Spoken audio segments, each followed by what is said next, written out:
So I debated with myself about whether or not I should make this video, debated with myself for a couple of weeks, and ultimately I have decided to sound the alarm to let people know what's going on with these new laws that Trump has passed, and yeah, here goes nothing. So I have made a couple of videos sounding an alarm about what's happening in the United States to US citizens with these speech laws, these speech rules, but now it's going to affect people who want to study in the US as well as become lawful permanent residents. So as of April 9th, 2025, this is what has happened. This is the development that I wanted to talk about. DHS to begin screening aliens' social media activity for antisemitism.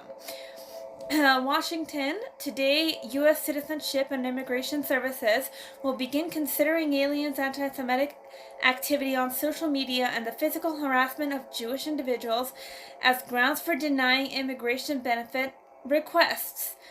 This will immediately affect aliens applying for lawful permanent residence, foreign students, and aliens affiliated with educational institutional linked to anti-Semitic activity. Consistent with the Trump's executive orders on combating anti-Semitism, additional measures to combat anti-Semitism and protecting the United States from foreign terrorists and other national security and public safety threats, DHS will enforce all relevant immigration laws to the maximum degree to protect the homeland from extremists and terrorist aliens, including those who support anti-Semitic terrorism, violent anti-Semitic ideologies, and anti-Semitic terrorist organizations such as Hamas, Palestinian Islamic Jihad, Hezbollah, and Ansar Allah, aka the Houthis. There is no room in the United States for the rest of the world's terrorist sympathizers, and we are under no obligation to admit them or let them stay here, said DHS Assistant Secretary for Public Affairs, Tricia. Sec Noam has made it clear that anyone who thinks they can come to America and hide behind the First Amendment to advocate for anti-Semitic violence and terrorism, think again, you are not welcome here. Under the guidance, USCIS will consider social media content that indicates an alien endorsing, espousing, promoting, or supporting anti-Semitic terrorism, anti-Semitic terrorist organizations, or other anti-Semitic activity as a negative factor in the USCIS discretionary analysis when adjudicating immigration benefit requests. This guidance is effective immediately. For further information on USCIS and its programs, please visit blah blah blah.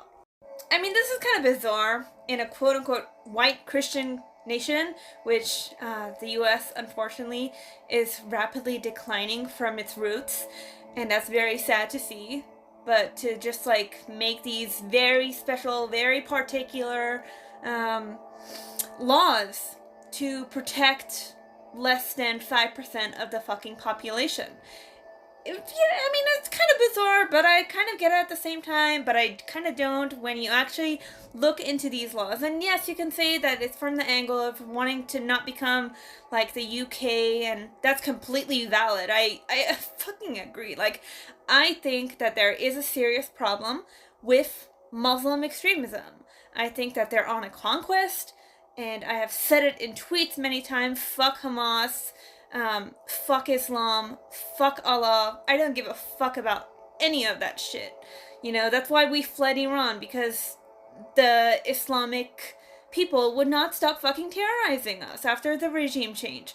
But yeah, when you actually like look at what these IHRA laws are, yes, the first one is the only valid one, calling for aiding or justifying the killing or harming of Jews in the name of a radical ideology or an extremist view of religion. So yes, obviously that is, like, I'm pretty sure that Jews are already protected again, like, by the law against that stuff.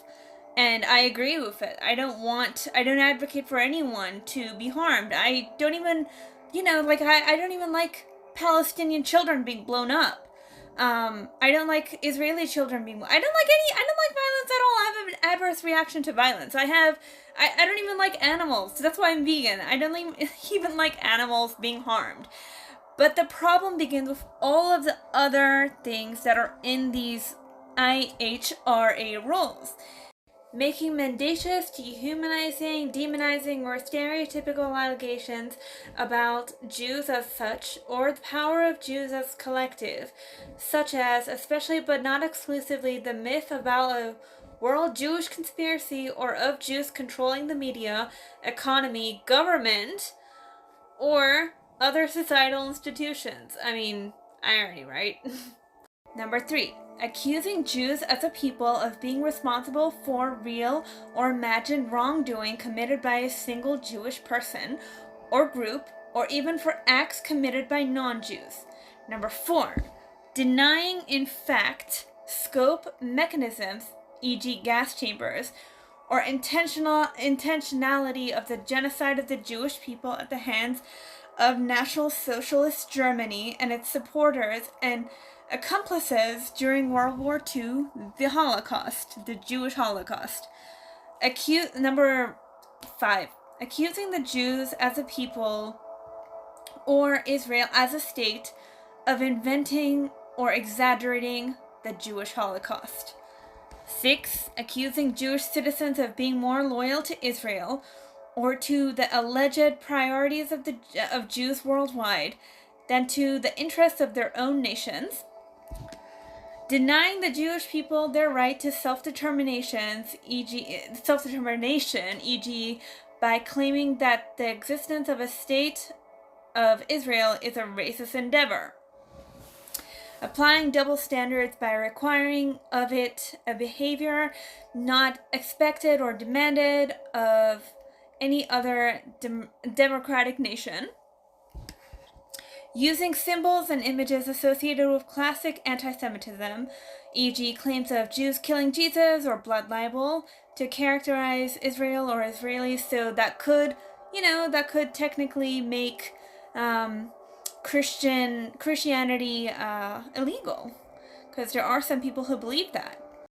Drawing comparisons of contemporary Israeli policy to that of the Nazis, holding Jews collectively responsible for actions of the State of Israel.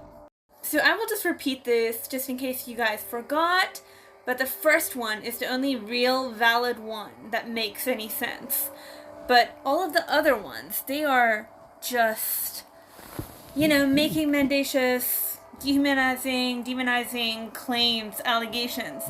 Accusing, denying, denying, applying double standards, using symbols, drawing comparisons of contemporary Israeli policy, holding Jews collected. Like, these are all, like, it insinuates language. It doesn't insinuate, violence. And it's not acceptable to go around killing Jewish people, or really anyone, in America, unless you're a black person killing a white person. I mean, that's the whole Austin Carmelo news that has come out of America recently. White lives matter. Rest in peace, Austin, by the way, just saying.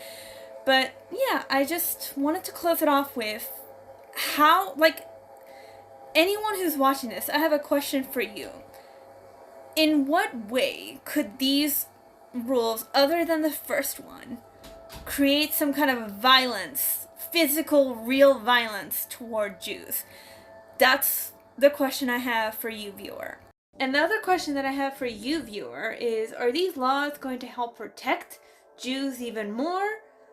Essentially making them a protected class, a special case or something? Or are they going to harm them even more? Let me know in the comments.